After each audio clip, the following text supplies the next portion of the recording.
नमस्कार, मैं हूं आपके साथ लक्ष्मी और आप देख रहे हैं न्यूज़ 18 बिहार झारखंड। देश भर में देखिए लव जिहाद, धर्मांतरण जैसे जो मुद्दे हैं वो लगातार गरमाए हुए हैं और इसी बीच बिहार में नेपाल बॉर्डर के पास मानव तस्करी के ऐसे गिरोह का पता चला है जिसका रैकेट भारत से लेकर नेपाल तक फैला हुआ है। और इस गैंग के सदस्य पहले तो खुद का नाम बदलकर हिंदू लड़कियों को अपने प्यार के जाल में फंसाते हैं और फिर शारीरिक शोषण करने के बाद बहला फुसलाकर नेपाल ले जाकर बेच देते हैं। मोतिहारी में भी एक ऐसे ही युवक को गिरफ्तार किया गया है। पूछताछ में उसने जो खुलासा किया वो सुनकर सुरक्षा बल भी हैरान रह गए। देखिए रिपोर्ट।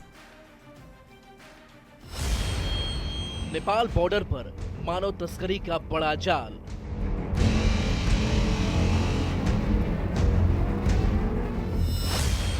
धीरेन्द्र बनकर आलम ने हिंदू युवती को फंसाया।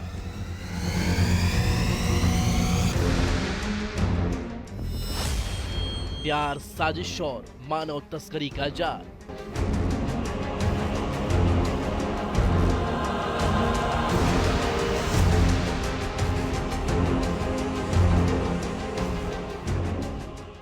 नाम बदलकर हिंदू लड़की से प्यार, धर्म परिवर्तन और फिर मानव तस्करी।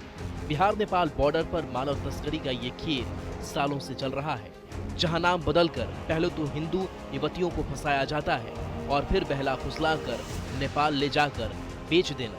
ऐसे कई मामले सामने आ चुके हैं। एक ऐसा ही मामला सामने आया है मोतिहारी से, जहां एक मुस्लिम युवक ने नाम बदलकर पहले तो हिंदू युवती से दोस्ती की, फिर उसे प्यार के जाल में फंसाया और फिर उसने मानव तस्करी की ऐसी साजिश रची कि अगर समय रहते उससे नहीं पकड़ा जाता तो युवती की जिंदगी बर्बाद हो जाती। सीमावर्ती क्षेत्र रक्सौल में अक्सर बच्चियों को पकड़ा जा रहा है जो मानव तस्करी की शिकार हो रही है और इन्हें ले जा करके देश विदेश या अन्य जगहों में बेचा जा रहा है। विदित हो कि कुछ दिन पहले छिंगुर बाबा का नाम बहुत तेजी से उभरा है हमारे समाज में, जो यूपी के रहने वाले थे और ऐसे लोग कुछ लड़कों को टारगेट बना करके उन्हें पैसा खर्च करते हैं ताकि लड़कियों को फंसा सके, उलझा सके, प्रेम जाल में फंसा करके उन्हें ले जाके बाहर उनका शारीरिक शोषण कर सके। दरअसल एसएसबी की 47वीं बटालियन और स्वच्छ रक्सौल संस्था ने मोतिहारी में नेपाल बॉर्डर के पास से एक युवक और युवती को पकड़ा, जहां युवक ने अपना नाम धीरेन्द्र बताया, लेकिन जब कड़ाई से पूछताछ की गई तो उसने अपना असली नाम आलम बताया और फिर कैसे उसने युवती को फंसाया उसकी पूरी कहानी सामने आई।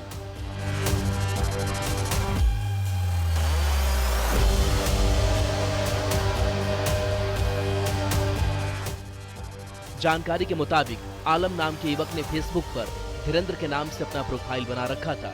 इसी प्रोफाइल के जरिए उसने सिवान की रहने वाली हिंदू युवती से पहले तो दोस्ती की और फिर धीरे धीरे अपने प्यार के जाल में फंसाया। उसके बाद उससे बहला फुसलाकर नेपाल ले जाने की बात कही। युवक के प्यार में पड़ी युवती भी नेपाल जाने के लिए तैयार हो गई, लेकिन उसे नहीं पता था कि जिस धीरेन्द्र से वो बात कर रही थी उसका असली नाम आलम है। वो उसे नेपाल में बेचने के लिए ले जा रहा है। शारीरिक शोषण करने के बाद उन्हें विदेशों में भेजा जा सके और उनको बेचा जा सके। इसमें खास करके हिंदू लड़कियों का संख्या बहुत ज्यादा देखा जा रहा है, जिससे आने वाले दिनों में बेटियों को बचाना मुश्किल हो जाएगा, असंभव हो जाएगा। हालांकि एसएसबी और स्वच्छ रक्सौल संस्था ने जब दोनों को पकड़ा, पूछताछ की तो असलियत सामने आ गई, जिसके बाद युवक को हरैया थाने में सौंप दिया गया, जहां युवक से पूछताछ की जा रही है, जबकि युवती को बालिका सुधार गृह में भेजा गया है।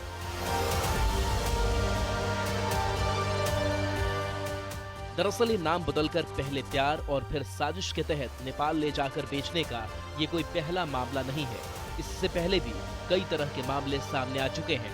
21 जुलाई को भी एसएसबी ने मोहम्मद शब्बीर नाम के एक युवक को गिरफ्तार किया था, जो आकाश बनकर युवतियों को अपने प्यार के जाल में फंसाता था और फिर नेपाल में ले जाकर बेच देता था। हाल के कुछ सालों में इस तरह की घटनाएं काफी बढ़ गई हैं और जितने भी मामले सामने आए हैं उन सारे मामलों में युवतियों को फंसाने और फिर मानव तस्करी का एक जैसा पैटर्न देखने को मिला है। ऐसे में कई सवाल खड़े हो गए हैं। क्या मानव तस्करों के निशाने पर हिंदू लड़कियां हैं?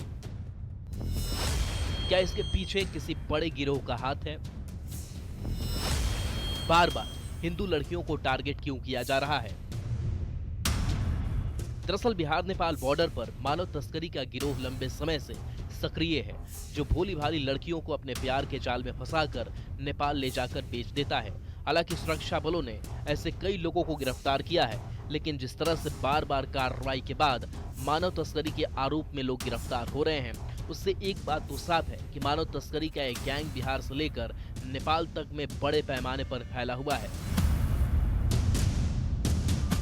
मोतिहारी से न्यूज़ 18 के लिए अवनीश कुमार सिंह की रिपोर्ट।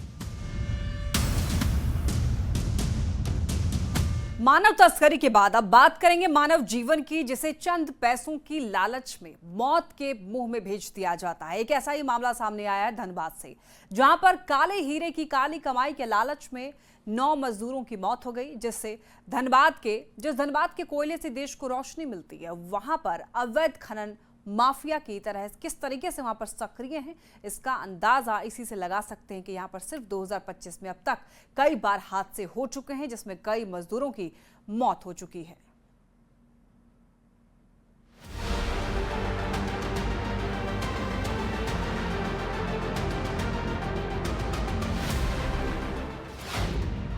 अवैध खनन या मौत को निमंत्रण।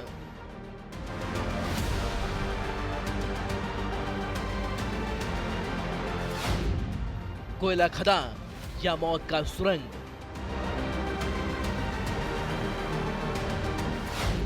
चाल धंसने से कई मजदूरों की मौत।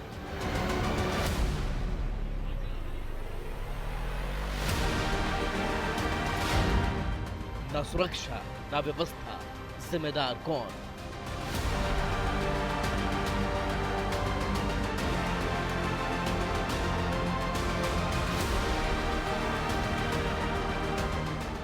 देश की कोयला राजधानी कहे जाने वाले धनबाद से एक बार फिर मानवता को शर्मसार कर देने वाला मामला सामने आया है, जहां काले हीरे की इस धरती पर कोयले की काली कमाई ने एक बार फिर 9 गरीब मजदूरों की जान ले ली। इस हादसे ने न केवल प्रशासन की भूमिका पर सवाल खड़ा किया है, बल्कि यह भी उजागर कर दिया कि कैसे कोयला माफिया अपने फायदे के लिए गरीबों की जान को मौत की खदान में धकेल देते हैं। धनबाद जिले के बाघमारा जमुनिया केसरगढ़ में अवैध माइनिंग के दौरान चाल धंसने की बातें कही जा रही है और उसमें 9 लोग जो है हताहत होने की भी बात कही जा रही है। हालांकि इस मामले में किसी अधिकारी द्वारा आधिकारिक पुष्टि नहीं की गई है, लेकिन अभी हम उसी स्थान पर है जहां पर कहा जा रहा था कि अवैध माइनिंग के दौरान चाल धंसी थी। और यहाँ पर आप देख सकते हैं बड़े बड़े अक्षरों में लिखा हुआ है, अवैध उत्खनन करना अपराध है। यदि इस दौरान कोई दुर्घटना होती है तो आप स्वयं जिम्मेदार होंगे तथा आपके ऊपर सख्त कानूनी कार्रवाई की जाएगी। ताजा मामला धनबाद जिले के कतरास बाघमारा थाना क्षेत्र के केशरगढ़ स्थित अवैध कोयला खदान का है, जहां मंगलवार की शाम को अवैध खनन के दौरान चाल धंसने की एक दर्दनाक घटना घटी, जिसमें अब तक 9 मजदूरों की मौत होने की खबर सामने आ रही है। मरने वालों में से 4 मजदूर गिरिडीह जिले के बताए जा रहे हैं। मृतकों की पहचान चरकू अंसारी उर्फ अजीज, अफजल अंसारी उर्फ खान साहब, मोहम्मद जमशेद और दिलीप साव के रूप में हुई है।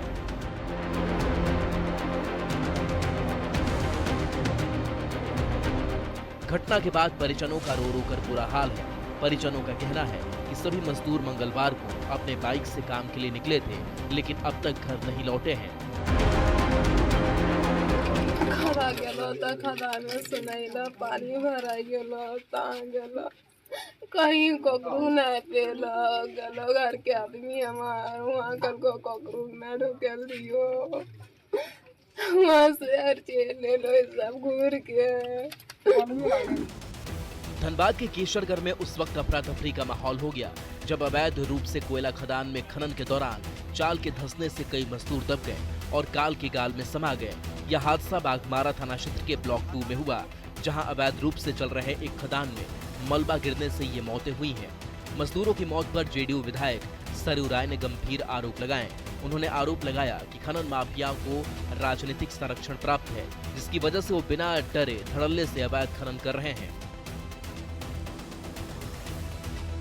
अवैध खनन चलेगा, पहले भी चलता रहा है, मगर अब अवैध खनन करने वाले एक माफिया गिरोह की तरह सशस्त्र दस्ता भी अपना बना लिए हैं कि साहब दस्ता बाहर से पहरेदारी करेगा, हम अंदर में अवैध माइनिंग करेंगे, कोई आना चाहेगा हम नहीं आने देंगे। चाल धंसती है, हंगामा होता है, वहाँ तक पहुँचने नहीं दिया जाता है।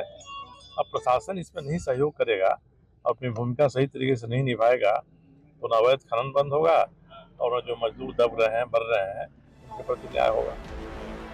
वहीं इस मामले में